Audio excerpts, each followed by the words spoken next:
Hammer toes are when the toe is bent. Instead of being straight, the toe bends either at the first knuckle or the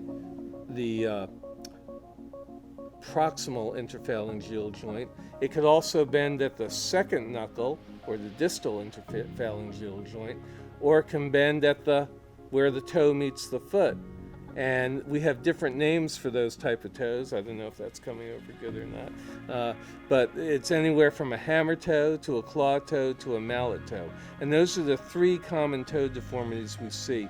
And the problem with these toes, when the toes are bent and raised up, is that they start rubbing in the shoe.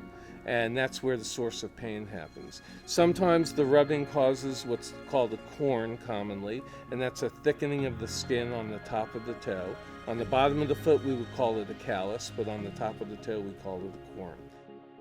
Oftentimes that corn will get so painful and so thick that it can cause a sore or an ulceration beneath it.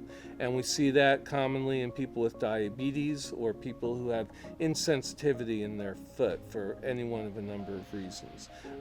So we never want it to get to that point. So if your toe is hurting, it's rubbing in the shoe, that's the time to come in and seek treatment. Again, it comes down to wearing a shoe with a deeper toe box or enough room for the toe to fit into the shoe without rubbing in the top.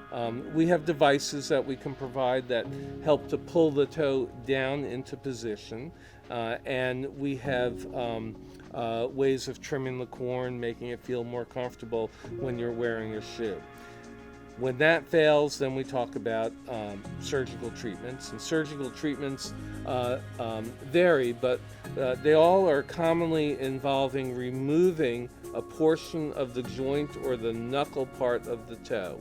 And once we do that, we try to stabilize the toe in the correct position, and we do that by putting in a pin, also known as a K-wire, or some sort of implant or a peg-like device into the joint to maintain the position of the toe. Those surgeries are very successful, and again, we're not doing them for cosmetic purposes, we're doing them for pain relief and to increase the ability for the patient to wear a shoe. There are other deformities of the toes. The toe doesn't always have to go up like that. It can cross over in one direction or the other. Sometimes the second toe will cross over the big toe. Sometimes the toe rotates, and often it's the small toe that will do that. You can get a small corn or irritation on the side of the toe.